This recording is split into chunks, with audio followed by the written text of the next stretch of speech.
Pemirsa, Kabar Banjarmasin kembali hadir menjumpai Pian. Kali ini Lone Ulunzal di Ariandi. Sejumlah berita aktual dan beberapa informasi menarik lainnya telah kami siapkan gasan Pian. Berikut berita utama hari ini.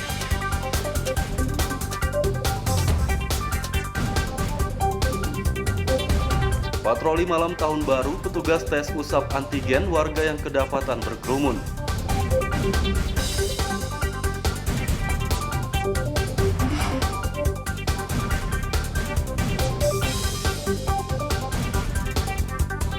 Harga brek gas naik, omset pemilik pangkalan di Kota Banjarmasin menurun.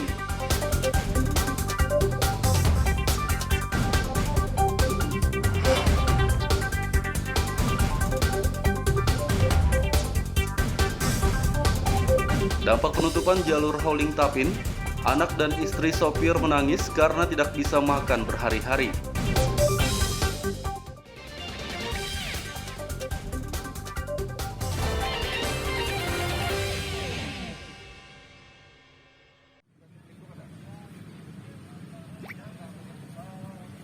Warga Kota Banjarmasin yang kedapatan berkerumun pada malam tahun baru dites usap antigen di tempat. Tim gabungan Forum Koordinasi Pimpinan Daerah Forkopimda Kota Banjarmasin menggelar patroli saat malam pergantian tahun. Patroli yang berlangsung sejak Jumat malam hingga Sabtu dini hari tersebut menyasar sejumlah tempat keramaian seperti wisata Siring Menara Pandang, kawasan Banjarmasin Tengah. Belasan warga dites usap antigen langsung di tempat karena kedapatan tidak menjaga jarak atau berkerumun. Jadi kami melaksanakan patroli ya, kita bagi dua tim bersama dengan Dinas Kesehatan di beberapa tempat, ya, salah satunya ada di kilometer 0 km. Jadi sana sebenarnya sudah ditutup, tetapi ada masyarakat yang memang masih masuk ke sana berkumpul-kumpul. Ya, kami bersama Dinas Kesehatan melaksanakan kegiatan swab antigen acak. Ya, di sana kami mendapatkan ada di beberapa titik ya, selain di sana juga ada mendapatkan orang puluhan orang, ya belasan orang dilaksanakan swab antigen. Ya, alhamdulillah semuanya negatif ya, dan mereka juga mengerti ya bahwa pada saat-saat ini tidak boleh melaksanakan berkumpul, jadi kita laksanakan peneguran secara persuasif, mereka menurut. Hasil tes usap antigen dari belasan orang tersebut semuanya dinyatakan negatif COVID-19. Dari Kota Banjarmasin, Lutfi Darlan dan Hafiz Rahman melaporkan.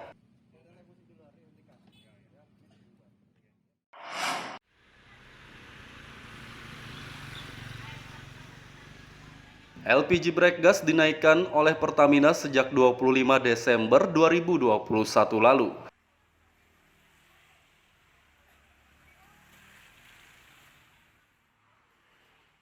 Terpantau pada Sabtu pagi, harga gas non-subsidi tersebut telah naik cukup drastis di Kota Banjarmasin. Seperti di pangkalan LPG kawasan Queen Selatan, Kecamatan Banjarmasin Barat ini.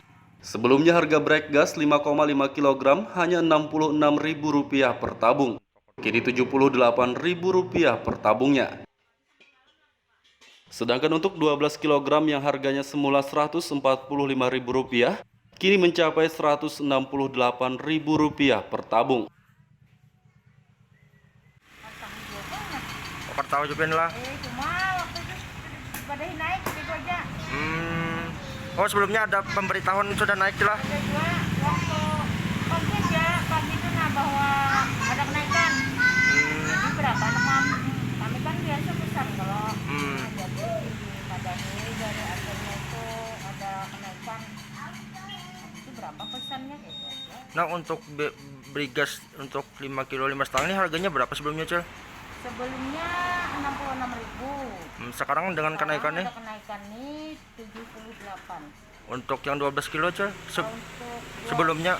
Sebelumnya 145, sekarang 168. Berarti ada kenaikan jelas. Dengan adanya kenaikannya untuk penjual sendiri, Bu, rame aja atau sepi atau gimana? Kurang, Bang. Akibat kenaikan harga brek gas, pemilik pangkalan mengalami penurunan omset sekitar 30 hingga 40%. Dari Kota Banjarmasin, Lutfi Darlan dan Fudael melaporkan.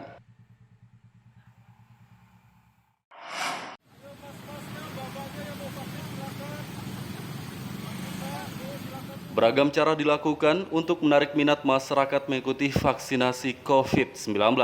Selain menyediakan paket sembako gratis dan hadiah undian, prajurit Kodim 1007 Banjarmasin juga turun ke jalan untuk mengajak pengendara ikut vaksinasi.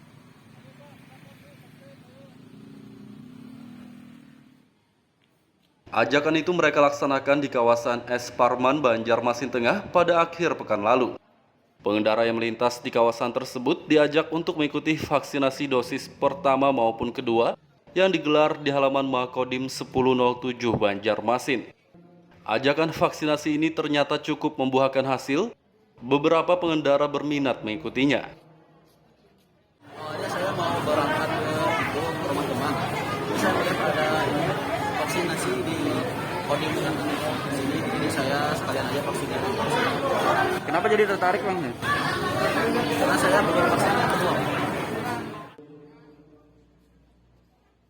Dandim 1007 Banjarmasin, Kolonel Infantri Oki Andriansa Adiwirya berharap kegiatan ini dapat mendongkrak angka capaian vaksinasi Kota Banjarmasin.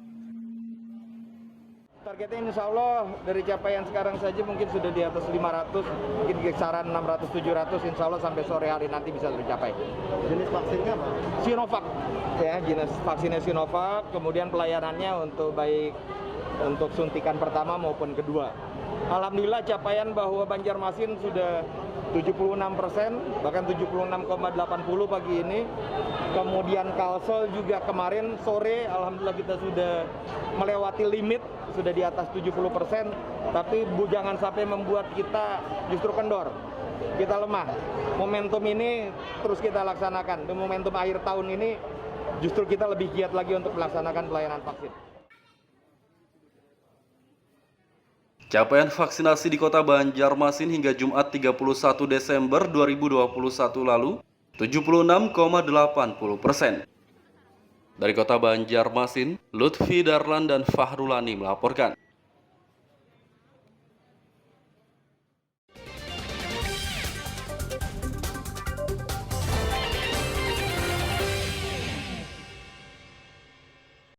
Pemirsa masih bersama kami dalam Kabar Banjarmasin. Gasan Pian yang hanyar bergabung, berikut berita Banjarmasin utama hari ini.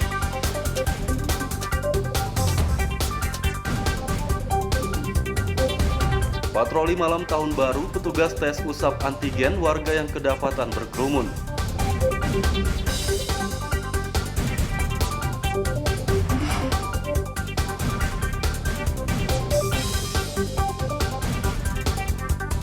Harga brek gas naik, omset pemilik pangkalan di Kota Banjarmasin menurun.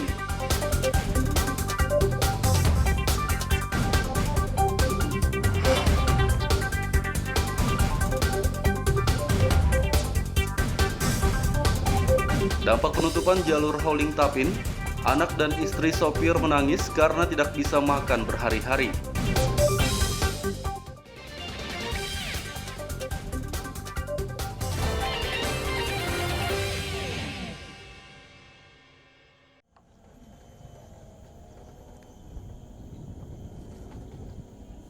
Dampak penutupan jalur Hauling atau underpass kilometer 101 Tatakan Kabupaten Tapin membuat hutang para sopir angkutan batu bara menumpuk.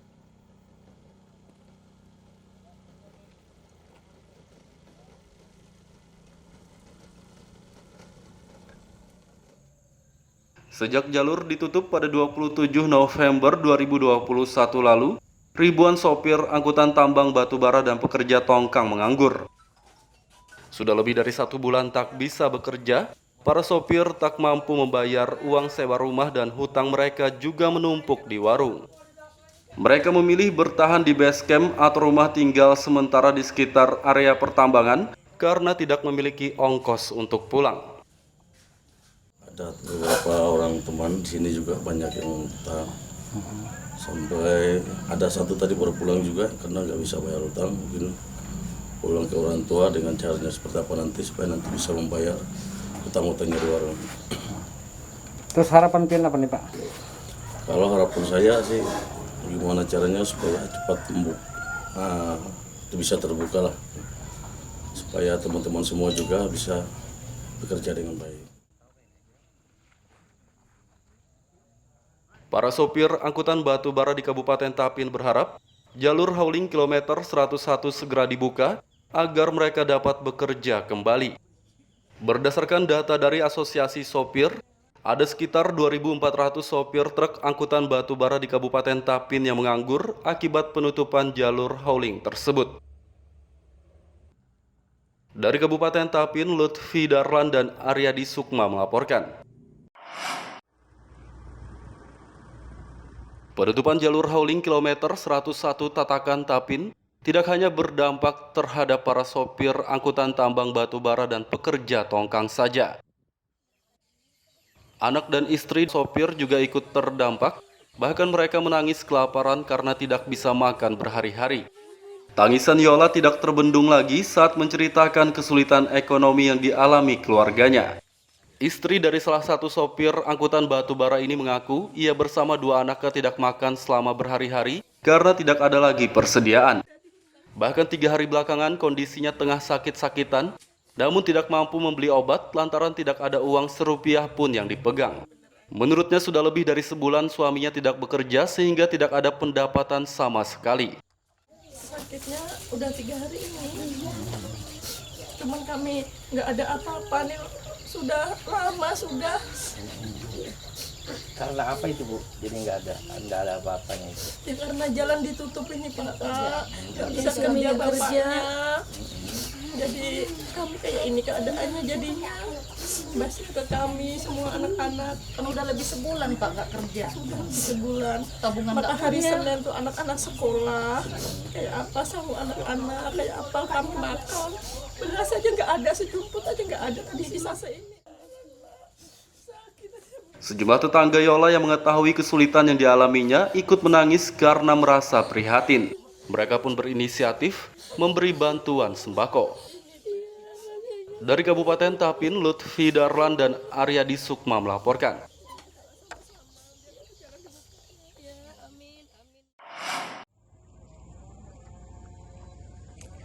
Penutupan jalur hauling kilometer 101 Tatakan Tapin Selatan sejak 27 November 2021 lalu membuat ratusan usaha kecil juga ikut terdampak.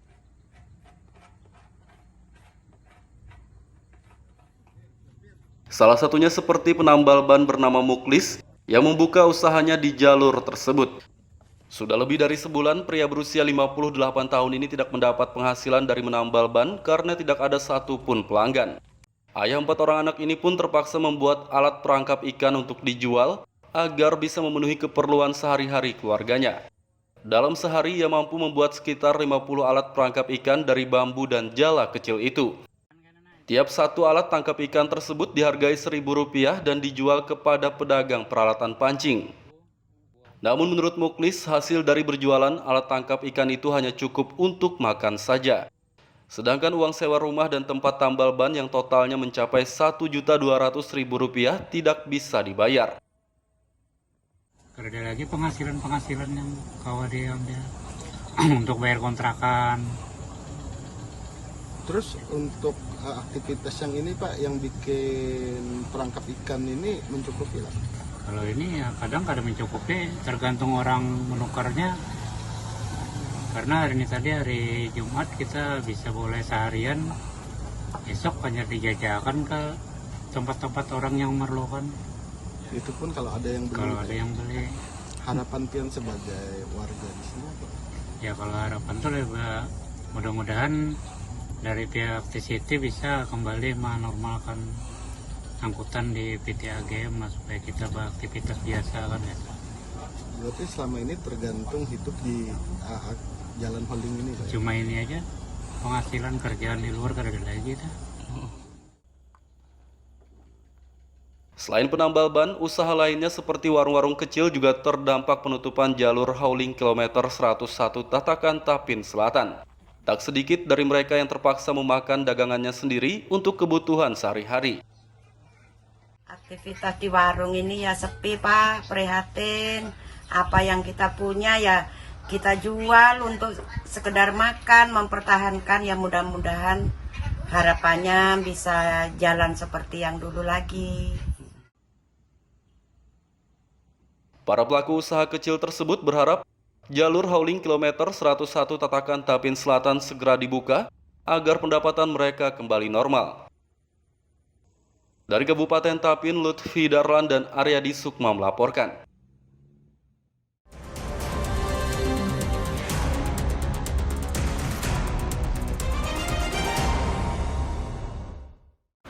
Pemirsa masih bersama kami dalam Habar Banjarmasin.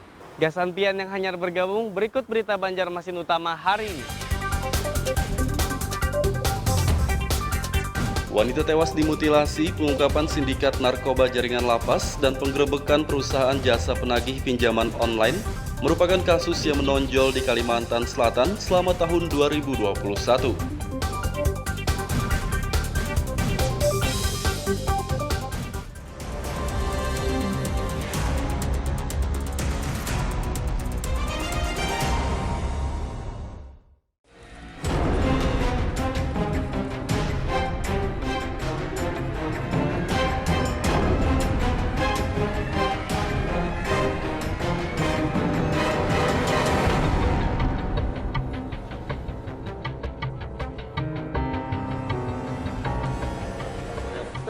Minta tolong. Jakarta, tolong, sakit, sayang. Pada tanggal 2 Juni 2021 lalu, seorang wanita muda ditemukan tewas mengenaskan di kota Banjarmasin, Kalimantan Selatan. Wanita berusia 33 tahun berinisial RH tersebut ditemukan tanpa busana dengan tubuh terbakar dan kepala terpisah sejauh beberapa meter di halaman salah satu rumah kosong kawasan Belitung Darat, Banjarmasin Barat. Korban tewas dibunuh dengan cara dimutilasi oleh tersangka berinisial PH yang merupakan teman kencannya. Pria berusia 40 tahun itu tega menghabisi korban karena kesal ditagih uang berkencan. Usai melakukan pembunuhan, tersangka PH langsung melarikan diri ke Kabupaten Tanah Laut dengan membawa motor korban.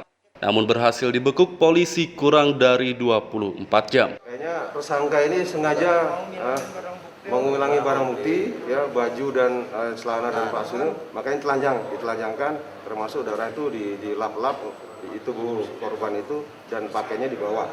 Ya. Karena gelapnya TKP di situ rumah kosong, makanya untuk sampai menunggu pagi ini buru-buru tersangka untuk menghilangkan, tapi masih ada jejak-jejaknya, termasuk ada beberapa ID yang ketinggalan punya tersangka. Kasus pembunuhan ini menggegerkan masyarakat kota Banjarmasin, terlebih lagi korban memiliki suami dan 2 anak yang masih sangat kecil. Di persidangan, terdakwa PH dituntut hukuman mati oleh jaksa penuntut umum karena pembunuhan yang dilakukannya sangat sadis. Dalam sidang putusan yang digelar di Pengadilan Negeri Banjarmasin pada Selasa 28 Desember lalu, majelis hakim memvonisnya hukuman seumur hidup.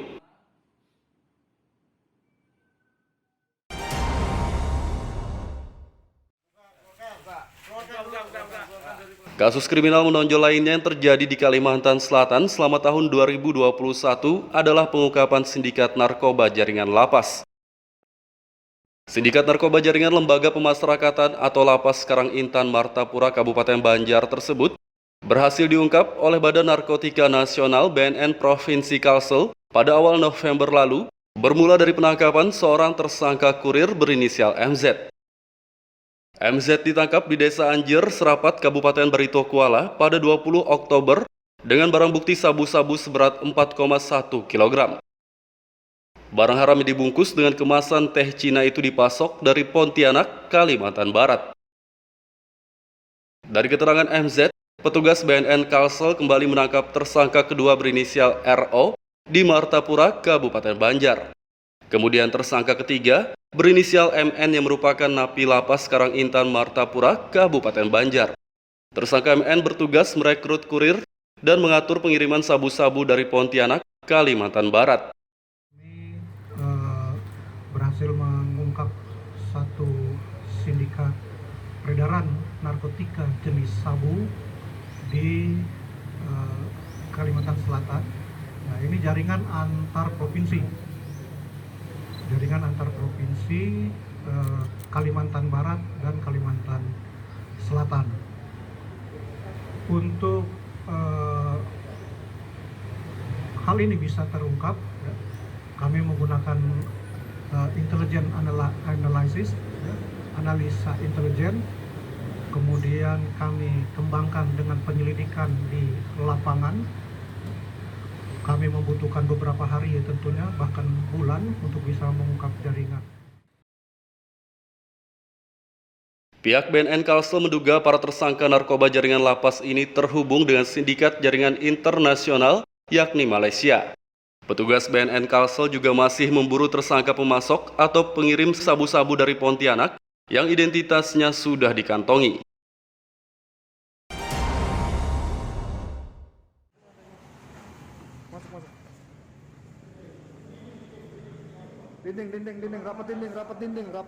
Selain kasus wanita muda dimutilasi dan pengungkapan sindikat narkoba jaringan lapas, kasus kriminal lainnya yang terjadi di Kalimantan Selatan adalah penggerebekan kantor jasa penagih pinjaman online atau pinjol di Kabupaten Kota Baru. Kantor dari perusahaan bernama PT Jasa Mudah Kolektindo JMC yang berada di Desa Semayap, Pulau Laut Utara itu digerebek kepolisian Kabupaten Kota Baru pada 18 Oktober lalu.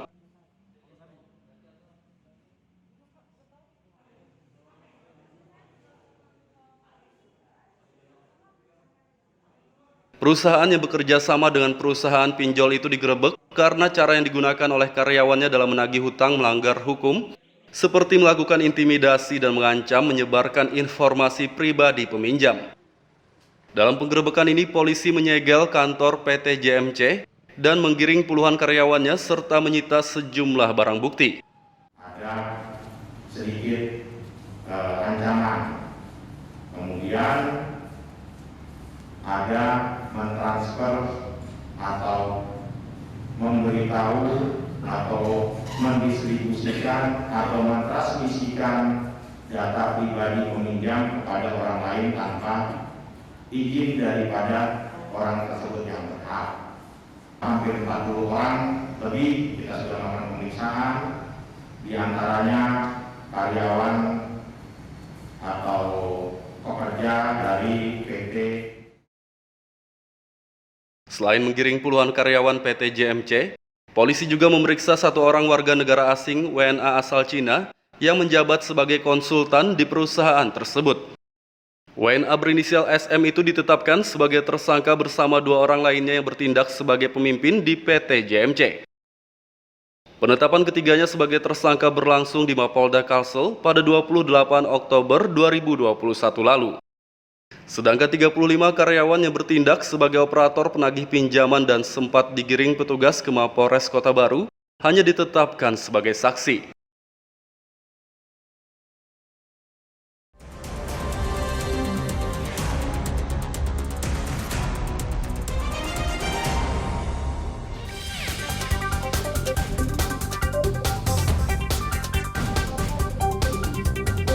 Sejumlah peristiwa bencana terjadi di Kalimantan Selatan selama tahun 2021. Di antaranya tanah longsor, banjir, dan wabah pandemi COVID-19 yang juga masih berlangsung.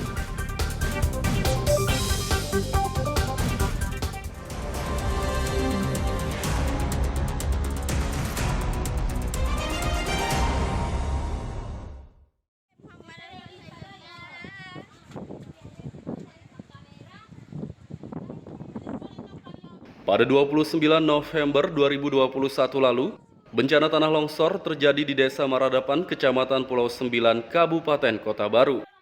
Berdasarkan data BPBD Kabupaten Kota Baru, longsor yang terjadi akibat pergerakan tanah di lereng pegunungan Maradapan tersebut mengakibatkan 32 rumah rusak di RT 3, 4, dan 5. Sedangkan korban longsor yang menghuni ke-32 rumah tersebut dinyatakan selamat semua dan mengungsi ke desa tetangga yakni Pulau Mata Sirih. Korban longsor di Desa Maradapan yang mengungsi di Pulau Mata Sirih berjumlah 140 jiwa, terdiri dari balita, anak-anak, dewasa, dan warga lanjut usia lansia. Om, itu berapa warga yang mengungsi Om banyaknya ke Pulau Mata Sirih tadi Om? Kami langsung pagi tadi berangkat dan beserta anak-anak ke Mata Sirih, Teluk Lere. Itu ada 140-an jiwa. Ada 140 jiwa ke sana yang mengungsi ke Mata Sirih. Untuk kondisi pengungsi kayak apa, Om? Alhamdulillah, dan Lana juga ada tim dokternya dari kondisi. Sepekan setelah bencana longsor terjadi, sebagian pengungsi di Pulau Mata Sirih memutuskan pindah ke desa Sebelimbingan, Pulau Laut Utara, Kabupaten Kota Baru. Mereka mengaku masih takut kembali ke desa Maradapan karena khawatir longsor terjadi lagi. Bahkan sebagian dari mereka memutuskan untuk menetap di desa Sebelimbingan, Pulau Laut Utara.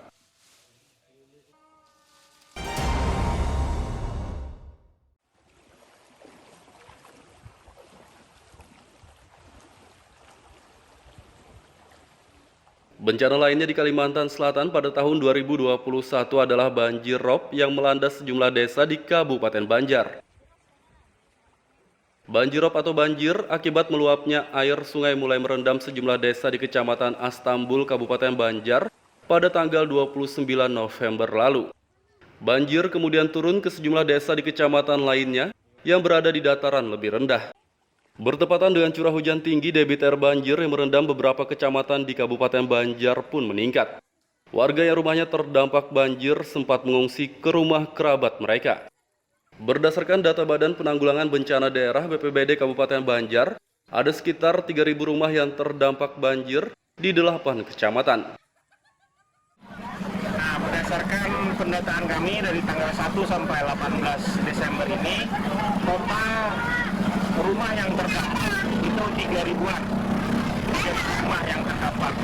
Nah, kemudian dalam rangka memberikan pelayanan yang optimal kepada masyarakat, saat ini kami sudah menggeser 3 posko mobile untuk evakuasi di Kecamatan Pengaron, di Kecamatan Martapura Timur, kemudian di Kecamatan Astambul, dan di kantor BPBD sendiri. Masing-masing tersedia untuk di kecamatan itu 1 unit perahu, 1 unit kendaraan roda 4, dan 1 unit kendaraan roda 2. Banjir yang merendam sejumlah desa di 8 kecamatan Kabupaten Banjar telah surut pada 27 Desember lalu dan aktivitas warga pun sudah kembali normal.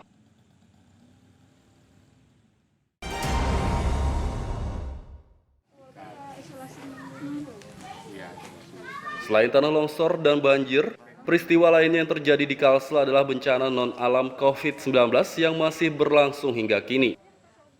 Dari 13 kabupaten dan kota di Kalimantan Selatan, kasus penyebaran COVID-19 terbanyak terjadi di kota Banjarmasin. Kasus orang yang terpapar COVID-19 di ibu kota Provinsi Kalsel ini hingga tahun 2021 mencapai angka 15.876 dan jumlah kematian 544 jiwa. Lonjakan kasus COVID-19 di kota berjuluk Seribu Sungai ini juga sempat beberapa kali terjadi, seperti pertengahan tahun 2021 lalu, di mana semua rumah sakit dan tempat karantina rata-rata penuh terisi pasien COVID-19. Baru tadi malam ada pasien 1 masuk. Ya, kita ini masih menunggu diagnosa pastinya, nunggu hasil swabnya ke 1 jam ke depan. Apakah hasilnya positif atau negatif? Karena ini masih suspek. Ya, mudah-mudahan negatif. Gejalanya ada batuk, ada sesak napas juga, yang mirip gejala COVID, tapi belum ada tegak diagnosa pastinya. Kita tunggulah 1-2 jam ke depan. Saat ini kasus COVID-19 aktif di kota Banjarmasin hanya tersisa 1 orang dan jumlah kesembuhan 15.000.